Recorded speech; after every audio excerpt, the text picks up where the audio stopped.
Subscribe करें और bell दबाएं ताकि कोई खबर रह न जाए।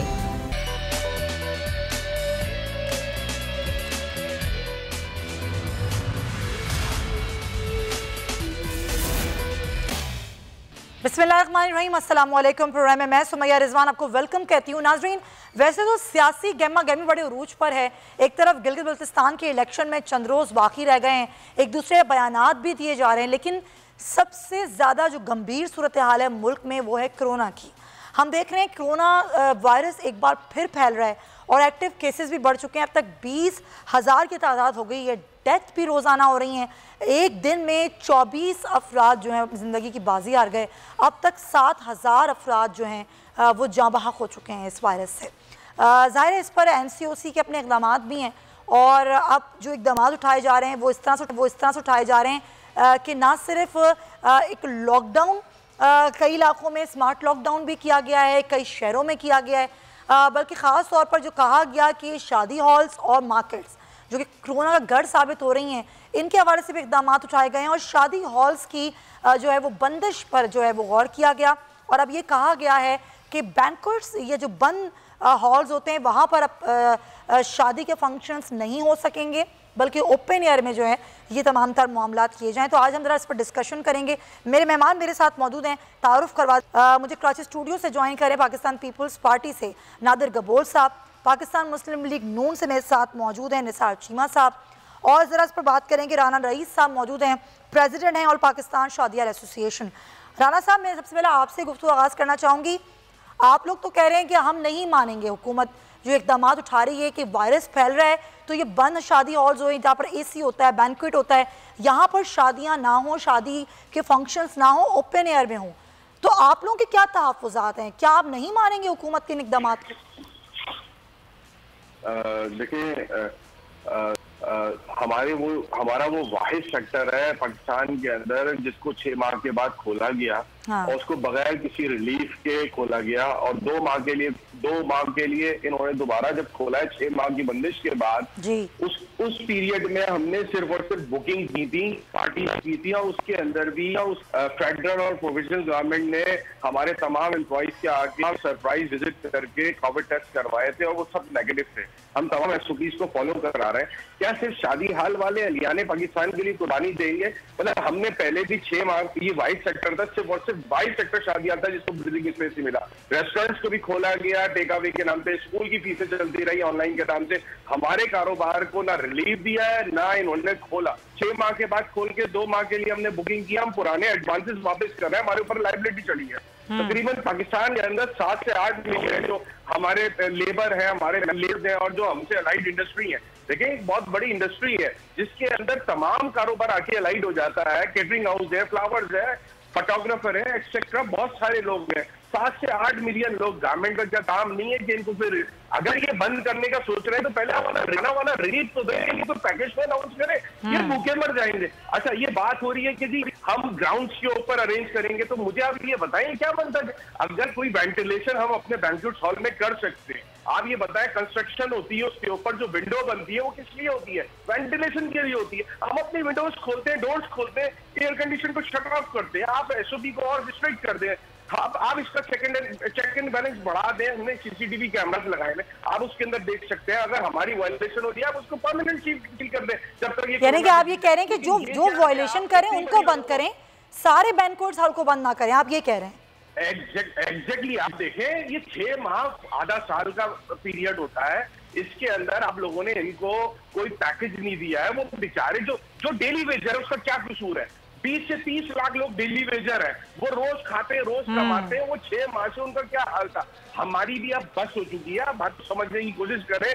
हमने तमाम यूटिलिटी बिल्स, हमने अपने तमाम फिक्स एम्प्लॉइज को सैलरीज दी है, तमाम टैक्सेस, देखिए इनकम टैक्स और GST के अलावा भी टैक्सेस होते हैं, प्रॉपर्टी टैक्स है, इस तरह के तकरीबन 16 महकमे जिनके टैक्सेस ईयरली बाद जाते हैं, वो तमाम टैक्सेस हमने दिया। हमें कोई रिलीफ दी है इन्होंने? हमें तो एक शादी हाल के हिसाब से इनको पैकेज अनाउंस करना चाहिए था कि हम एक शादी हाल को इतना अमाउंट देते हैं। देखें, ये हमारे साथ खुला तसाद है, ये मैं ये कहता हूं कि प्राइम मिनिस्टर साहब इमरान खान साहब, मोहतरम इमरान खान साहब ने ये बात अभी 5 दिन पहले बोली थी, हम कोई कारोबार बंद नहीं करेंगे। मैं उनकी जो उन्होंने जो बात कही है मैं उसकी तारीफ करता हूं। मैं उनसे अपील करता हूं, खुदारा 80 लाख लोग बहुत बड़ा एक वॉल्यूम बनता है, खुदारा इनकी तरफ देखा जाए। और जो लोग इस शहर के अंदर इस वक्त परेशान है, आप मुझे बताएं, इतना अभी आ रहा है वेदर कास्ट में बोला जा रहा है ठंड किस तरह हो, ठंड क्या खुली फिजा में बच्चों औरतों को या फैमिलियों को आप बिठा सकते हैं? देखिए उसको आपने शेल्टर नहीं बिठाना है, वेंटिलेशन की आप बात करें। कोरोना अगर हो, देखिए हम स्टेक होल्डर है, हमसे बेहतर कोई नहीं समझता। आप हमें बिठाएं, हमारे साथ हमारे तहफ़्फ़ुज़ात सुने। आप ये क्या चले, आपका मुतालबा ये कि ऐसे ही फैसला ना ले लें। ज़ाहिर इतने बड़ी तादाद है लोगों की जो इस रोजगार से वाबस्ता है, उनका नुकसान भी हो रहा है और जाहिर है इस पर कोई बातचीत होनी चाहिए, ये आपका मौक़िफ़ है। बहुत शुक्रिया राना रईस साहब हमारे साथ मौजूद थे। अब हमारे एप्रा के कन्वीनर अतर सुल्तान चावला साहब। अतर साहब, रेस्टोरेंट्स को भी कहा जा रहा है कि कोरोना का गढ़ बन रहे हैं, यहाँ पर लोगों के लिए SOP पर अमल नहीं हो रहा। ज़ाहिर जब आप कहीं खाना खाने जाते हैं तो आप मास्क पहन के तो खाना नहीं खा सकते, फिर जो टेबल्स लगाई जाती हैं वो भी डिस्टेंस पर नहीं रखी जाती। अगर आगे जाके रेस्टोरेंट्स के लिए बंदिश का हुक्म आता है तो आप लोगों का क्या फैसला होगा? जी अस्सलाम वालेकुम। वालेकुम अस्सलाम। देखें, ये गलत है कि ये कहना कि कोई भी एक जगह जो है वो कोरोना का जो है वो गढ़ बन रहा है। अच्छा। ये मुमकिन ही नहीं है। तो क्या जलसे जो हुए थे वो मास्क पहन के हुए थे? ठीक है। जो बाकी जो सारी जो प्रोसेशंस निकले हैं वो मास्क पहन के निकले हैं। जो बाकी अभी इतनी बड़ी वो रैली हुई है कि वो मास्क पहन के हुई है। ज्यादती है कि आप 2 या 3 इंडस्ट्रीज को मार्क कर दें और उसके बाद आप बोलेंगे जो है ना ये नहीं। आप मुझे बताएं कितने पुलिस वाले इस वक्त मास्क पहन रहे हैं? कमिश्नर साहब ने कहा ना 1000 रुपए का और 100 रुपए का और 500 रुपए का फाइन लगाएंगे। कौन लगाएगा फाइन? पुलिस वाले पकड़ेंगे ना। मुझे आप बता दीजिए कितने पुलिस वाले जो है मास्क पहनने की ज्यादती है कि किसी एक इंडस्ट्री को आपको मिल गई, आपने उसको कॉर्नर कर दिया। टर्की की मिसाल आपके सामने, पूरी इंडस्ट्री खुली हुई है, वहां पे सख्ती है। मैं अभी 2 हफ्ते पहले टर्की से होकर आया हूँ, सख्ती है। पुलिस वाले ने मुझे एक ने रोक दिया, मैं सिर्फ उस वक्त मास्क सही तरह पहन रहा था, बल्कि मेरे पास गिर गया था सॉरी मास्क। उसने कहा किधर है आपका मास्क? मैंने कहा जी अभी पहना। उसने कहा आपका फाइन हो जाएगा।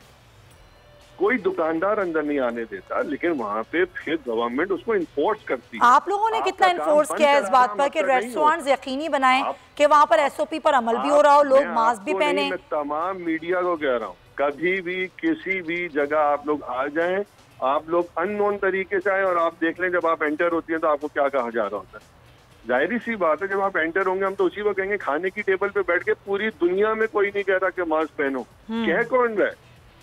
पूरी दुनिया में खाने की टेबल पे बैठ के कौन मास्क पहन रहा है? कहीं नहीं जरूरत। लेकिन ये ज्यादती है कि आपने कहा ये 10 बजे बंद हो जाएगा। कोरोना क्या 10 बजे के बाद आता है? चले, आप भी इस चीज के मुखालिफ हैं, किसी एक इंडस्ट्री पर इस तरीके से उस पर बंदिश की जाए, वहाँ के लोगों का नुकसान किया जाए? SOP पर अमल करना तो हर शहरी का फर्ज है, बंद करना ही नहीं चाहिए, करना ही नहीं चाहिए। बहुत शुक्रिया आपका अतला साहब। आप इसी बात करने के लिए मेरे साथ मौजूद हैं सरबराह कोरोना टास्क फोर्स और सीनियर साइंसदान हैं डॉक्टर अताउर रहमान साहब। डॉक्टर साहब बहुत शुक्रिया आपका।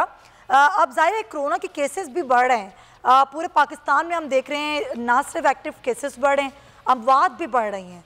क्या इसकी वजह ये हम समझें कि लोग SOP पर अमल नहीं कर रहे इसलिए वायरस फैल रहा है, या इसकी वजूहात वेदर से भी लिंक की जा सकती हैं?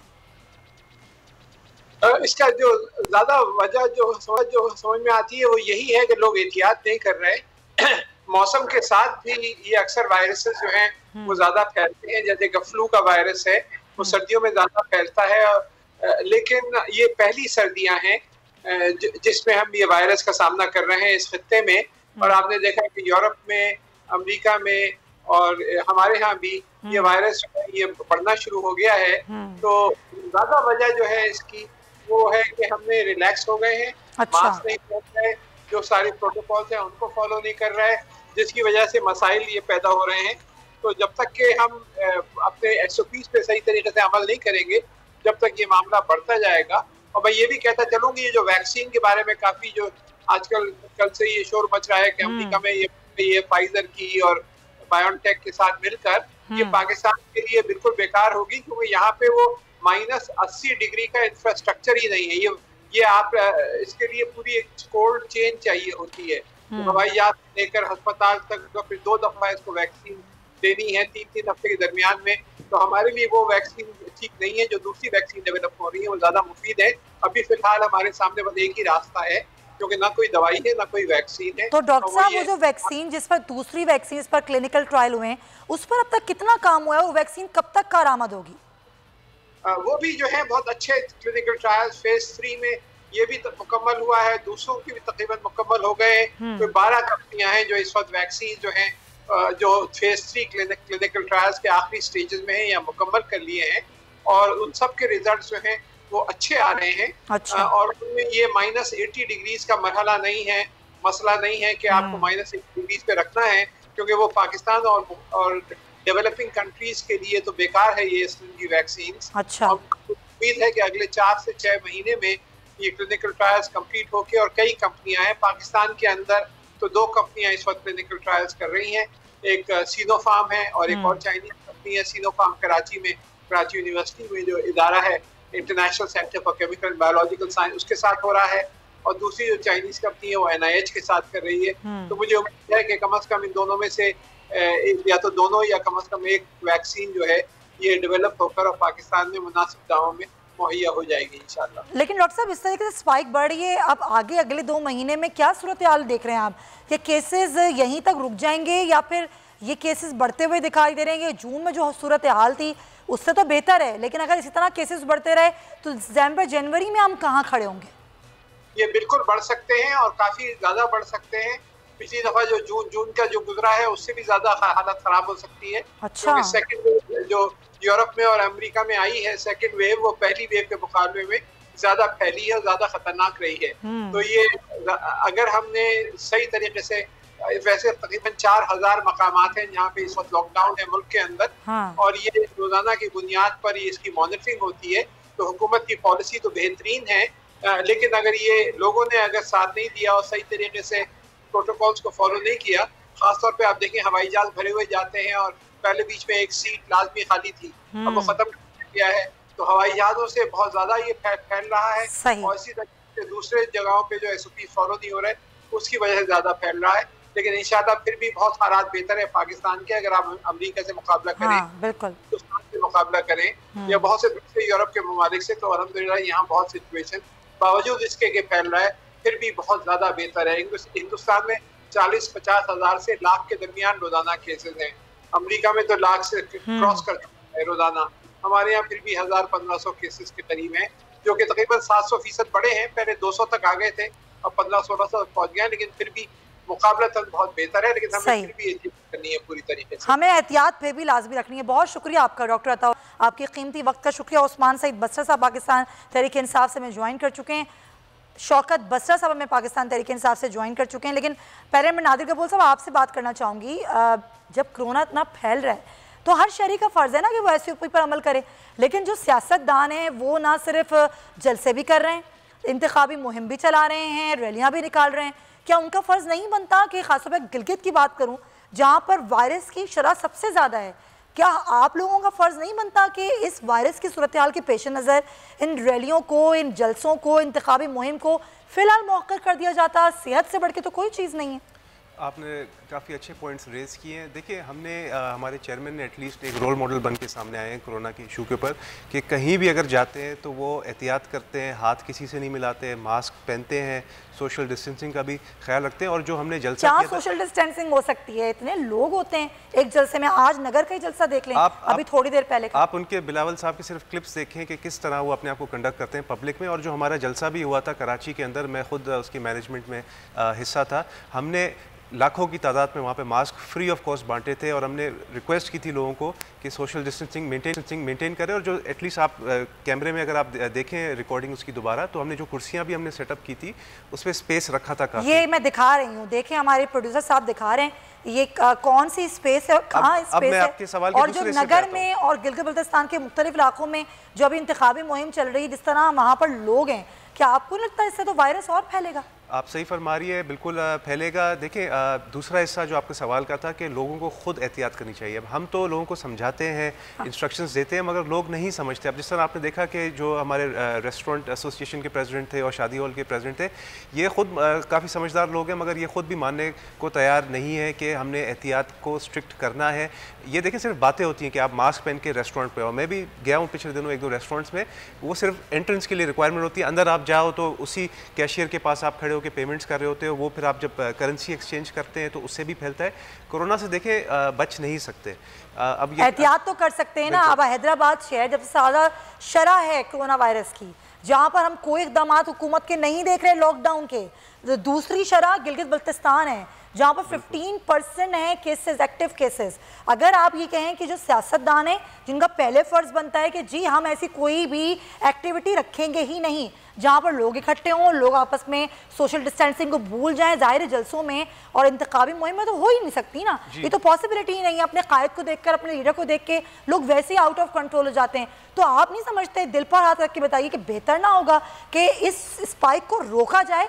पहला कदम आप लोग बढ़ाते और कहते कुछ नहीं होगा ऐसा कुछ भी, क्योंकि वायरस बढ़ रहा है। नहीं, देखिए आपने बिल्कुल सही फरमाया। हमारा तो पहले से ही मुतालबा था वफाकी हुकूमत को, जो कन्फ्यूजन का शिकार पाकिस्तान की आवाम को बनाया, उसमें सबसे ज़्यादा बड़ा हाथ इमरान खान का है कि डे 1 जब शुरू हुआ था ये वायरस मार्च में, तब से वो कह रहे हैं कि जी ये तो सिर्फ एक फ्लू की तरह है, कुछ भी नहीं होता, सब सही हो जाएगा। आप किसी और तरफ लेके जा रहे चीज़ को, लेकिन अभी जो सूरत हाल है ना वो ये, अभी हम नहीं अवॉइड कर सकते ना। अभी देखिए इलेक्शन कॉल हो गया गिलगित बल्तिस्तान में, अगर हम हिस्सा नहीं करनी है इंतखाबी में, अगर हम नहीं उसमें हिस्सा लें हम तो हार जाएंगे ना। वो तो एक तरह से हम बॉयकॉट करेंगे। बॉयकॉट तो हम नहीं कर सकते डेमोक्रेटिक सेटअप को। अगर ये खुद वफाकी हुकूमत या इलेक्शन कमीशन ये कदम उठाती तो हम बिल्कुल इसको सपोर्ट करते। ये तो कहा गया था ना, लेकिन आप तो चले गए अदालत में दरख्वास्त लेकर कि ये इंतखाबी मुहिम में करने दी जाए। खैर पॉइंट, लेकिन बसरा साहब चले, अपोजिशन नहीं कर रही, कम से कम हुकूमत ही कुछ समझदारी का सबूत देती, वफाकी वज़रा जाके कैंपेन ना चलाते, वहाँ पर जलसे ना करते। आज भी अली अमीन गंडापुर साहब और मुराद सईद साहब बैठे जलसा कर रहे थे। अगर ये ना करते और कोरोना की सूरत हाल को देखते हुए लोगों कहते कि नहीं भाई अपने घरों में रहें, आप वोट हमें दें, चाहे वो कोई भी जरिया होता, लेकिन लोगों को इकट्ठा ना किया जाता। बसरा साहब, जो आप बात कह रही हैं, कहते हैं बात तो सच है और बात है रसवाई की। नादिर कबूल मेरा छोटा भाई है, मैं इनकी तरह कोई एक्सक्यूज़ पेश नहीं करूँगा, कोई अगर मगर लेकिन इफ़ बट नहीं है। ये गलती है और गलती को मानना चाहिए। देखें, गुजारिश ये है कि अनडाउटेडली एक इलेक्शन कैंपेन आ गई। इलेक्शन कैंपेन में जाहिर है आपने लोगों से रब्ता करना है, लीडर ने जाना है, जलसा जुलूस होना है। और उसमें अगर हम ये कहें कि वहाँ पे SOPs इख्तियार की जा सकती हैं, सवाल ही पैदा नहीं होता। हालांकि खुद नादर भाई खुद कह रहे हैं, इवन आप होटल में चले जाएं वहाँ हम नहीं कर रहे। जलसे जुलूस में तो लोगों ने आना है, वहाँ पे कौन इस्तेमाल करता है? तो बसरा साहब फिर शादी हॉल्स वालों बेचारों के ऊपर भी रहम करना चाहिए, इनके बैंक्वेट्स और हॉल्स बंद करने नहीं चाहिए। सुमैया, मैं बिल्कुल आपकी बात को आगे बढ़ाने लगा हूँ। मैं पहले कह चुका हूँ, अगर हुआ ये कि इससे पहले आप ज़रा गिलगित से पहले चले जाएं, इन्होंने उस वक्त सेकंड वेव आ गई थी, अपोजिशन ने ये जो तहरीक का ऐलान किया, उसमें लाहौर का जलसा, गुजरांवाला का जलसा, फिर कराची, इन्होंने काम शुरू कर दिया। और हमने इसके बावजूद कि स्केड्यूल अनाउंस किया, हमने उसको कैंसिल कर दिया। प्राइम मिनिस्टर ने कहा नहीं, हमने ये काम नहीं करना। लेकिन अब मैं बात उस पर आने लगा हूँ कि जब बामरे मजबूरी, जब ये सारी सूरतें हुई, एक इलेक्शन कैंपेन आ गई, जलसे जुलूस होना थे। और ये बात मैं नादर भाई की मानता हूँ कि अगर आप जलसा जुलूस नहीं करेंगे, लोगों तक नहीं पहुँचेंगे, तो आप अपनी कैंपेन को आगे नहीं। तो अब 21 नवंबर का जलसा आप लोग मुलतवी करेंगे, हुकूमत जो करने जा रही है? मैं फिर आपको ये कह रहा हूँ कि इसके ऊपर प्राइम मिनिस्टर साहब ने तो एक दफ़ा जब जलसे जुलूसों का काउंटर प्रोग्राम बनाया था हुकूमत ने, PM साहब ने रोका था हमारे सूबाई सदूर को कि आप रुक जाएं, कोई बात नहीं, अगर वो करते हैं उनको करने दें, आप प्रेस कॉन्फ्रेंस कर लिया करें। अभी भी संजीदगी से गौर हो रहा है कि ऐसा काम करें जिससे ये कि कोरोना, अब एक फैक्ट बात है। देखें सुमैया, मेरा तल्लक साउथ पंजाब से है, आप कराची में बैठी हैं, हारूनाबाद, फोटाबाद, बहावल नगर में पहले से ज़्यादा कोरोना के पेशेंट आए हैं। जी हाँ। और मेरे शहर में 3-4 डेथ पहले हालांकि नहीं हुई थी, जब पहली वेव आई थी, 3-4 अमवात जो हुई हैं वो कोरोना से हो चुकी हैं। और बिल्कुल सीरियसली हम इसको लेना चाहिए। तो यही तो मैं भी कह रही हूँ पॉइंट। लेकिन बसरा साहब, अगर सियासतदान सीरियस नहीं लेंगे तो फिर आवाम को तलखीन बेकार है ना। फिर कैसे कह सकते हैं कि आवाम SOP का ध्यान रखे? निसार चीमा साहब, क्या PDM अपने जलसे आगे की मुलतवी करेगी? वायरस बढ़ रहा है, अमवात बढ़ रहे हैं, केसेस बढ़ रही हैं, तो क्या अब होगा ये PDM ये इखलाकी जुर्रत दिखाए और कहे कि नहीं आगे जलसे नहीं होंगे? देखिए सुमैया, हमारे दोस्त शौकत बसरा साहब की गुफ्तगू बड़ी अच्छी थी और माशाल्लाह बड़े उन्होंने बिल्कुल फ़राख दिली से एडमिट भी किया। एक चीज़ पता नहीं क्यों आज वो मिस कर गए, ये कहना मिस कर गए कि ये जो कोरोना की वबा है इसकी ज़िम्मेदार भी PMLN और पीपल्स पार्टी की पिछली हुकूमतें हैं और ख़ास तौर पर ये जो दूसरी वेव आई है ये तो यकीनन ये मुस्लिम लीग नून की वजह से ही है और नवाज शरीफ के बयानिए की वजह से है। ये भी मेरा ख्याल है, पता नहीं कैसे मिस कर गए हैं।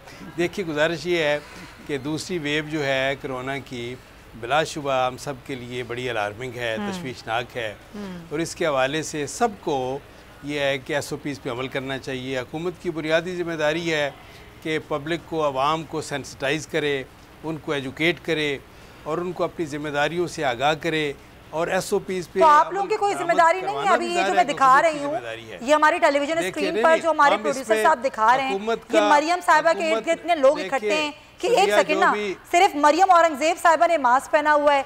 जितने जलसे अब तक किए मरियम साहिबा ने, एक भी जलसे में उन्होंने मास्क नहीं पहना हुआ। तो क्या पहले सियासतदानों का फर्ज नहीं है कि वो SOP पर अमल करें और फिर आगे भी कहें? नहीं, बिल्कुल सबको पहनना चाहिए, बिल्कुल सबको पहनना चाहिए और सबको SOPs पे अमल करना चाहिए।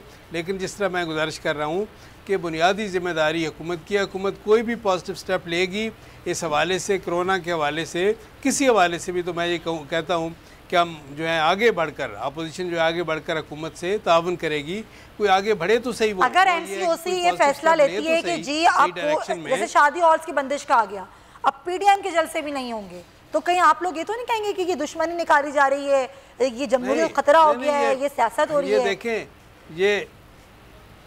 देखिए ये बंदिश जो है इनको तो PDM के जलसों से ही याद आती है ना। देखिए जब ये कोरोना जलसे होने चाहिए, अभी तो आप कह रहे थे कि नहीं होना चाहिए कुछ भी ऐसा। किस तरह किया है कि लियाकत बाग में, समझिए आपको याद नहीं है कि लियाकत बाग में इन्होंने खुद जलसा वो मुनक़द करने की कोशिश की।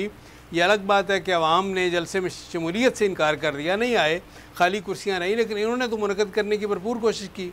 अवाम ने तावन नहीं किया, उनकी कॉल को मुस्तरद कर दिया, लेकिन इन्होंने तो भरपूर कोशिश की।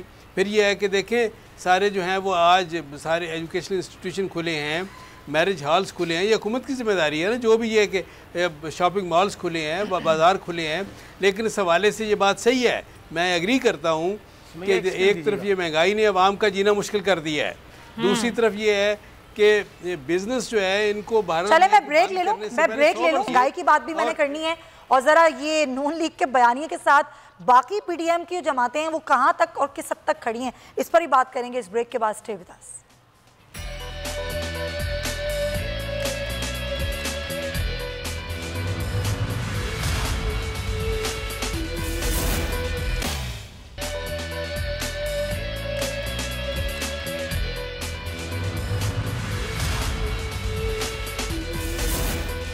Welcome back to show. कुछ महंगाई की बात करेंगे। जाहिर है जो महंगाई है वो अब तक की बुलंद तरीन सतह पर है। वज़ीर आज़म ये कहते हैं कि हम महंगाई के ख़िलाफ़ काम कर रहे हैं, कई बार वज़ीर आज़म ने नोटिस भी लिया है, लेकिन आवाम की राय क्या है इस बढ़ती हुई महंगाई के हवाले से? वाकई वो हुकूमती इक़दाम पर मुतमईन है या नहीं? आइए आपको पहले वो दिखाते हैं। साफ सी बात करता हूँ कि पाकिस्तान में महंगाई एक ब्रांड बन चुकी है। हुकूमत ने महंगाई ख़त्म करने का वादा नहीं, गरीब को ख़त्म करने का वादा किया है। जिस चीज़ का जो नोटिस लेते हैं कि ये ज़्यादा कीमत हो रही है, उससे अगले दिन वो कीमतें डबल हो जाती हैं और डबल होने के साथ साथ वो चीज़ें मार्केट में मुयस्सर नहीं होती। वो बोल रहा है कि मैं उसको ये कर दूंगा, वो बोल रहा है मैं उसके लिए ये कर लूँगा। महंगाई तो वहीं की वहीं रखी है, गरीब आवाम पिस रही है और कुछ भी नहीं है। वज़ीर आज़म कहते हैं घबराना मत, उनको क्या पता, वो तो महलों में रहते हैं, हम गरीबों के पास आए तो घबराना मत, वो पता हमें कि कैसे घबराया जाता है। यहाँ के लारकाना के जो हालात हैं, पूरे मुल्क के हालात जो ऐसे ही हैं। बच्चों को नहीं पढ़ा सकते हैं, उनकी फ़ीस नहीं भर सकते हैं, बच्चे सुबह स्कूल जाते हैं उनको हम खर्ची नहीं दे सकते हैं, वो रो रो के घर से निकलते हैं। महंगाई तो है, हम कहते हैं ये हुकूमत चली जाए। इसने जो हमें इतना तंग किया है कि हम खुदकशी करने पर मजबूर हो गए हैं। नई हुकूमत ने अभी तक कुछ नहीं किया, सारे लोग परेशान हैं, आवाम लोग सब परेशान हैं। और महंगाई इतना ज़्यादा हो गया कि दिन ब दिन ज़्यादा हो जाएंगे। जी आटा महंगा हो गया, चीनी महंगा, आटा तो इतना महंगा हो कि एक दिहाड़ीदार 3 दिहाड़ी करके उसके बाद एक तेली उसको मिल जाती है। और एक सरकारी आटा है वो लिखा हर जगह पर बैनर लगा होता है लेकिन वो मिलता नहीं है दुकानों में। मैं कह रहा हूँ ये हुकूमत बिल्कुल नाकाम हो चुकी है। इसलिए एक तो कोरोना गरीबों पे आ गया, तो दूसरा इन्होंने जो हम पे मुसल्लत किया, ये बहुत महंगाई इंतहा कर दी। हम अपने लिए सब्जी नहीं खरीद सकते। आवाम अब दाल रोटी से भी गई, सब्जी से भी गई, तो इतनी महंगाई है। थोड़ा सा बता देती हूँ मैं कि अब तक क्या रहा पीपल्स पार्टी के अदवार में, नून लीग के अदवार में और आज पाकिस्तान तहरीक इंसाफ के दौर इक़्तिदार में। तो पीपल्स पार्टी ने अपने दौर में 14 अरब डॉलर का बैरूनी कर्जा लिया, नून लीग ने मजीद 36 अरब डॉलर का कर्जा लिया और पीटीआई ने 11,300 अरब का कर्जा लिया। अगर हम बात करें इन्फ्लेशन यानी कि महंगाई की, तो पीपी के हुकूमत ने महंगाई की शरह जो थी वो 7.36% थी। नून लीग के दौर में ये 3.92% थी और आज पाकिस्तान तहरीक इंसाफ के दौर में ये महंगाई अब बढ़ गई है और वो 9% से भी ज़्यादा है। तो बसरा साहब, मैं ज़रा नादिर साहब मैं आपकी जानिब आऊँगी, लेकिन सवाल तो पहले ज़रा बसरा साहब से बनता है। बसरा साहब, बहुत बातें हो गई, बहुत ये कहा गया बिल्कुल महंगाई है, हम इनकार नहीं करते। जनाब, अब सवाल ये कि महंगाई को कम कैसे किया जाएगा? ये जो इतनी इन्फ्लेशन बढ़ गई है, मैंने कुछ फैक्ट्स एंड फिगर्स बता दिए हैं, हुकूमती इक़दाम नज़र नहीं आते हैं, ना जो मुतालिका इदारे हैं वहाँ वो काम कर रहे हैं, ना कोई जो मुनाफाखोर हैं वो काबू में हुकूमत के। हुकूमत कर क्या रही है? Sumaiya, it's a real challenge for government. इसमें कोई राय नहीं है कि इस वक्त पाकिस्तान तहरीक इंसाफ की हुकूमत के लिए, प्राइम मिनिस्टर इमरान खान के लिए और जिन जिन सूबों में जिनकी हुकूमतें हैं उन सब के लिए यही चैलेंज है कि हमने किस तरह महंगाई को कंट्रोल करना है हमने। और बिल्कुल उसमें ज़ाहिर है उसमें 2-3 तरीके हैं जिसके ऊपर हम इम्प्लीमेंट करने की कोशिश कर रहे हैं, जिसमें अभी तक मुकम्मल कामयाबी हासिल नहीं हुई है। उसमें हमारा हुकूमत का मौक़िफ़ उसमें यह है कि जो रेट्स फिक्स हुए हैं हुकूमत की तरफ से उसके ऊपर अशिया बिकनी चाहिए, ख़ास तौर पे जिसमें ज़रूरियात ज़िंदगी की चीज़ें हैं, दाल, आटा, चीनी, घी, दूध। वहाँ पर हमने जो कमेटीज़ बनाई हैं, जो वहाँ पर उनको इख्तियारात दिए गए मजिस्ट्रेट साहबान को, उनको ये कहा गया है कि आप इनके ऊपर ज़िम्मेदार होंगे कि अगर ये रेट्स ज़्यादा हुए, और उसके ऊपर अभी 2-3 स्टेप्स लिए गए हैं। मुझे नहीं पता सिंध में क्या सूरत हाल है, पंजाब में तो इस वक्त सस्ते बाज़ारों का क्याम। ये कितनी कार्रवाइयाँ की हैं मजिस्ट्रेट ने, इन कंट्रोल कमेटियों ने कितनी कार्रवाइयाँ की अब तक? मैं यही अर्ज़ कर रहा हूँ आपको कि अब जो पंजाब में सूरत हाल है उसके ऊपर लोगों पे मुकदमात भी दर्ज हो रहे हैं। अच्छा। दुकानें भी सील हो रही हैं। कितनी दुकानें सील हुई? और जुर्माने भी हो रहे हैं। अच्छा, क्या कह रही हैं? कितनी दुकानें सील हुई? क्या कह रही है सुमैया? अच्छा, मुझे एग्जैक्ट कोई फिगर तो मेरे पास नहीं है, क्योंकि जाहिर है एक 12 करोड़ का सूबा है। मैं आपको पूरे फैक्ट एंड फिगर के साथ चीज़ें भी प्रोवाइड कर सकता हूँ, लेकिन बात फिर वहीं पे आ जाती है कि हमारे लिए ये चैलेंज है और उसके ऊपर प्राइम मिनिस्टर साहब ने, आप बिलीव कीजिएगा, हर मंगल को फेडरल कैबिनेट की मीटिंग होती है, वहाँ पे और कोई इशू डिस्कस हो ना हो, वहाँ ये इशू ज़रूर डिस्कस होता है कि हमने चीज़ों की कीमतें जो मुतय्यन की गई हैं उनके ऊपर उनको लेकर आना है। और उसके लिए मैं फिर कह रहा हूँ कि इंशाल्लाह इस चैलेंज को लेकर चले हैं और ज़रूर चीज़ों की कीमतें नीचे लेकर आएंगे। ये तो आप कह रहे हैं ना, ये 800 दिन में 8 साल का रिकॉर्ड तोड़ दिया आप लोगों ने, लेकिन इन 2.5 सालों में कोई बंदोबस्त नहीं किया महंगाई कंट्रोल करने के लिए। नहीं, मैं आपको अर्ज करूं कि पहली बात तो तहरीक इंसाफ की हुकूमत को सुमैया फिर कहेंगी, अभी चीमा साहब कह रहे थे कि ये नहीं कहा कि मियाँ नवाज शरीफ और अपोजिशन जो है वो जिम्मेदार है कोरोना लाने की। हमें तो ये सारी चीज़ें विरासत में मिली हैं। आपने अभी कहा इतने % हुई है, मुझे ये बताएं 32,000 डॉलर का कर्जा क्या इमरान खान ने लिया था? क्या जिस दिन हमें हुकूमत मिली है, हर बच्चा जो पैदा हुआ था 1.5 लाख का मकरूज था, वो हमने किया था। अभी कसूर किसका है कि आपको हुकूमत मिली? ये आवाम का कसूर है या आपका कसूर है? सुमैया, मैं आपको अर्ज करता हूँ, फिर जो महंगाई जहाँ से हमें मिली है, हमारा चैलेंज तो ये है, जो हमारे लिए है कि हमने चीज़ों को जो सस्ती करनी है, वो रोटी की कीमत हो, वो दूध की हो, वो आटे की हो, वो चीनी की हो, हमने उनको नीचे लेकर आना है। चलें। लेकिन मुझे अभी गबोल साहब भी बात करेंगे। भाई सिंध वालों को किसने रोका है? चलिए अगर हम अच्छा, उनका सवाल तो मैं उनसे करूंगी ना। देखें, जो आपका सवाल है वो आपसे बनता है। चौथी बारी है, लेकिन जो चौथी बारी है, वो मैं उनसे 4 बारियां लेने वालों से 4-4 बारियां लेने वालों से पूछें। सर अभी तो आपकी हुकूमत है ना, अभी तो आप करवाएंगे, अपनी परफॉर्मेंस दिखाएं। अभी ये जो महंगाई है ना, ये आवाम ने आपको वोट दिया। Point taken. मैं आती हूँ ना सिंध हुकूमत पर भी, अभी आप लोगों ने क्या किया वो आपके पास कोई जवाब नहीं है उसका, बस आप लोग कह रहे हैं हम कर रहे हैं। चलें हुकूमत, सिंध हुकूमत क्या कर रही है उनसे ही पूछते हैं। नादिर कबूल साहब, ज़ाहिर जो सूरत हाल पूरे मुल्क में है वही सिंध में भी है, यहाँ पर भी बहुत महंगाई है, प्राइस कंट्रोल कमेटियाँ यहाँ पर भी हैं, इदारे यहाँ पर भी हैं। आप लोगों ने कितने सस्ते बाजार लगाए और उन सस्ते बाज़ारों में अशिया की सस्ती दस्तयाबी कितनी यकीनी बनाई? देखिए, आपने बड़ी अच्छी बात की। सिंध भी पाकिस्तान का हिस्सा है और जो पॉलिसीज़ वफाक की तरफ से आती हैं उसका trickle down effect definitely Sindh के ऊपर भी होता है। कैसे, मैं आपको बताता हूँ। अगर पेट्रोल महंगा होगा, डीजल महंगा होगा तो यहाँ पे ट्रांसपोर्ट महंगी होगी। अगर बिजली महंगी करेगी वफाकी हुकूमत तो उसके इफ़ेक्ट्स यहाँ पे भी होंगे। सिंध को अलग देख ही नहीं सकते ना पाकिस्तान से, क्योंकि जितने भी यहाँ पे अशिया बिक रहे हैं उस पर इन्फ्लुएंस होता है वफाकी हुकूमत के पॉलिसीज़ का, टैक्सेस का, कीमतों का। उसके अलावा मगर मैं ये बात पॉइंट दाद देना चाहूँगा बसरा साहब को कि वो कम से कम एक्सेप्ट तो कर रहे हैं कि वो अभी तक कुछ कर ही नहीं सके आवाम के लिए, कोई रिलीफ ला ही नहीं सके। मगर सवाल मेरा ये है, ये जो बात कर रहे हैं 36,000 अरब डॉलर का किसने लिया, वो आपको इमरान खान को पता नहीं था जब कंटेनर पर खड़े होकर बड़ी बड़ी बातें कर रहा था? जो मुराद सईद का एक बड़ा मशहूर क्लिप है कि जी जिस दिन हमारा हुकूमत आएगा अगले ही दिन हम उठा के मुंह पे मार देंगे IMF के। क्यों मैं फिर अब पता चल गया ना, तो पता नहीं सी तुसा वारदाता बहुत पाइयां दुआ कराने। नहीं देखिए, ये तो फैक्ट्स एंड फिगर्स तो थे, ऑफिशियल फिगर्स थे कि कितना हमारा डेट है, कितनी यहाँ पे चैलेंजेस है, ये तो ऑफिशियल फिगर्स थे। ये तो किसी को भी पता था कि क्या चैलेंजेस हैं, मगर वादा वो करना ही नहीं चाहिए था। जिस तरह जरदारी साहब कहते हैं ना कि वो दिल हम रखते ही नहीं जिसको तोड़ेंगे, तो आप लोगों ने क्यों उस तरह के बड़े बड़े वादे किए जो आप लोगों को पता था कि आप लोग, आपके वजीर आजम। अच्छा, आप लोगों ने बहुत ज्यादा कौन सी यहाँ पे दूध की नहरें बहा दी हैं कराची में, सिंध में, यहाँ पर भी वैसी महंगाई है। अगर आप कोई एक्स्ट्रा ऑर्डिनरी इक़दाम करते हो, कहते देखें ये वफाक ने किया, लेकिन हम सिंध हुकूमत जिनको आपने वोट दिया, हम आपके लिए इक़दाम करें, तो फिर तो वाह वाह होती ना आपकी। मैंने वही बात की है ना, अगर बिजली महंगी होगी, पेट्रोलियम महंगा होगा, तमाम इनपुट, अगर हम मशीनरी मंगाते हैं तो टैक्सेस कौन लगाते हैं उस पर, इंपोर्ट ड्यूटीज़ कौन लगाता है? सिंध को आप अलग कर ही नहीं सकते पाकिस्तान के इस महंगाई के बम की वजह से। जो पॉलिसी इमरान खान लाता है उसका सिंध बस बशमूल कराची में जितनी महंगाई हो गई है इसके ज़िम्मेदार कौन है? जो ज़्यादा से ज़्यादा टैक्सेस लगाए हैं कराची के सेक्टर के ऊपर, और जो टैक्सेस जा रहे हैं वफाक की तरफ उसका हमें सलाह क्या मिल रहा है? जो बड़े बड़े उन्होंने वादे किए कि 11,000 अरब देंगे, आप दें, थोड़ा बहुत यहाँ पे बिजनेस एक्टिविटी को आप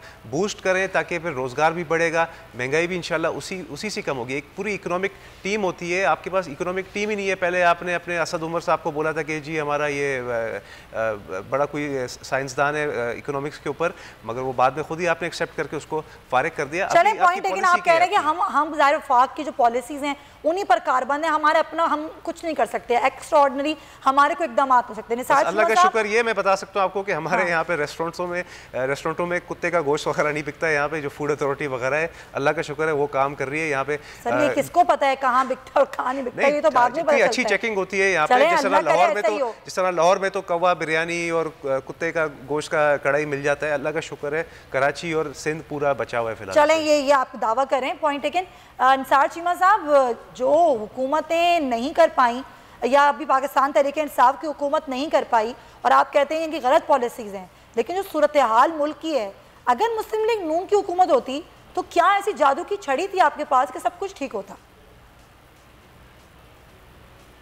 देखिए सुमैया, मुस्लिम लीग नून की हुकूमत होती तो जिस रफ्तार से ये इस मुल्क में तरक्की हो रही थी, GDP ग्रोथ 5.8 पे थी, इन्फ्लेशन सिर्फ 4 पे थी, और जिस तरह बड़े बड़े मेगा प्रोजेक्ट्स डेवलपमेंट के जो है वो जो कर्जा इतना लिया हुआ था, इसकी किस्त भी तो देनी थी ना, हो रहे थे, प्लान हो रहे थे, कंप्लीट हो रहे थे, कर्जा जो लिया था आपके सामने है 11,000 मेगावाट बिजली जो है वो उसमें ऐड हुई नेशनल ग्रिड में, और देख लें मोटरवेज के जाल बिछा दिए हमारी हुकूमत ने।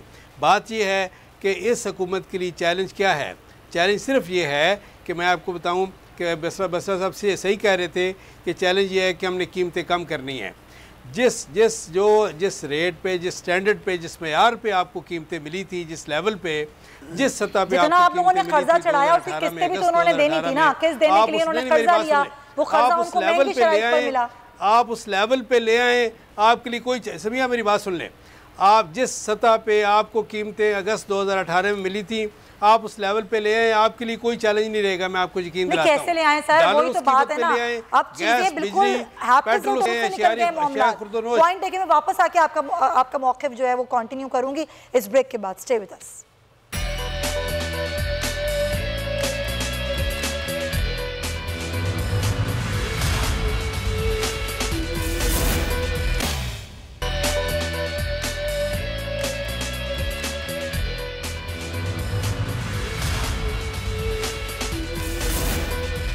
Welcome back to show. Nisar Cheema साहब, इस बात से आप लोग कैसे इनकार कर सकते हैं जो कर्जा आपने लिया और उसकी किस्तें अदा करनी थी, हुकूमत कहाँ से करती, उस कर्ज को अदा करने के लिए एक और कर्ज लिया गया, उस कर्ज की शराइत इतनी ज़्यादा सख्त थी जिसकी वजह से ये महंगाई हुई है। अगर ये सब कुछ ऐसा नहीं है तो फिर कैसा है?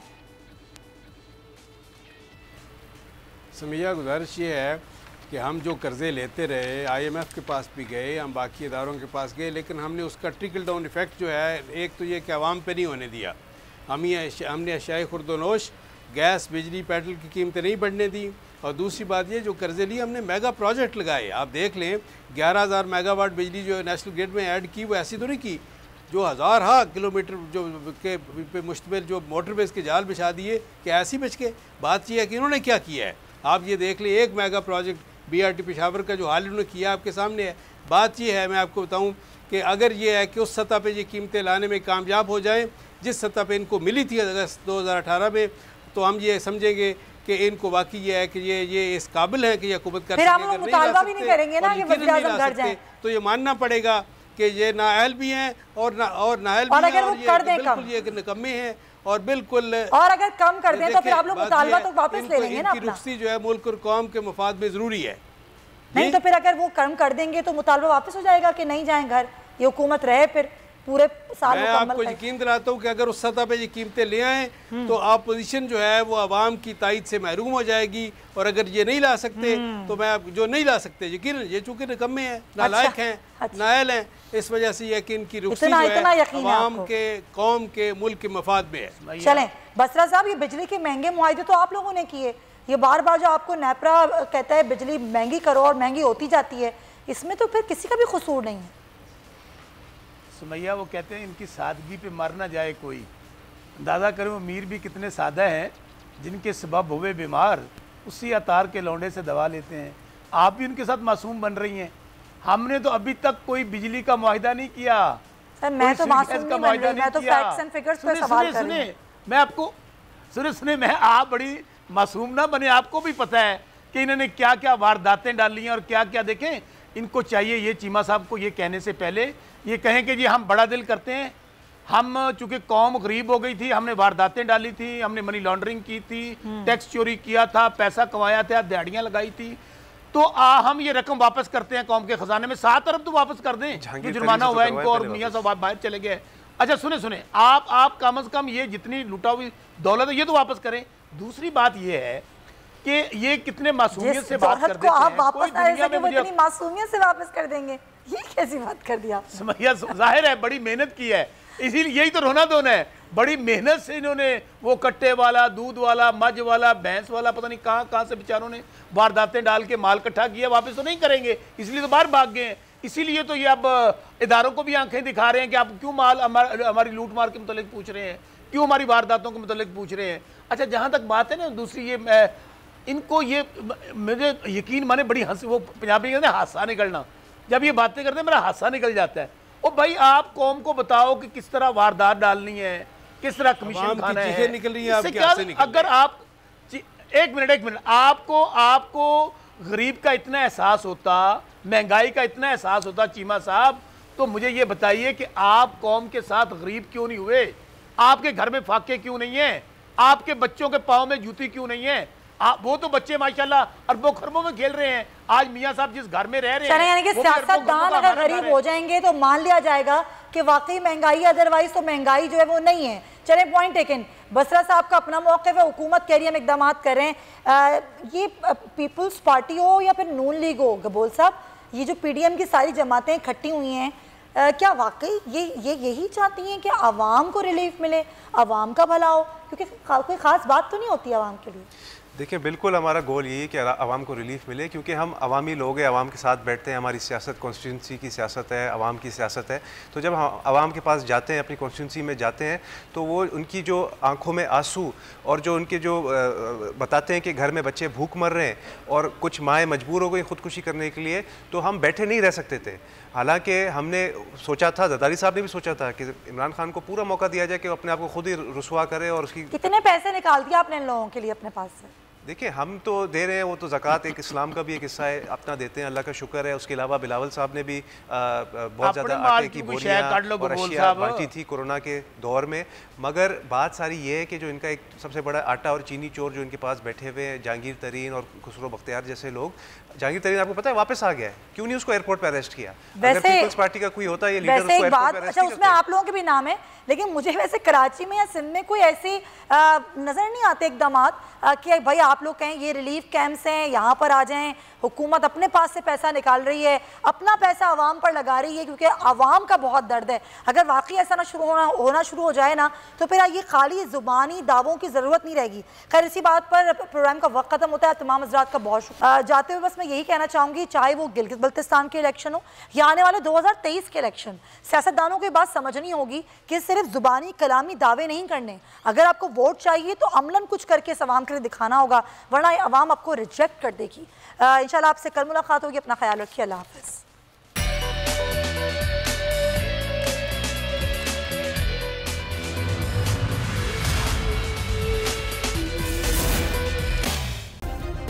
सब्सक्राइब करें और बेल दबाएं ताकि कोई खबर रह न जाए।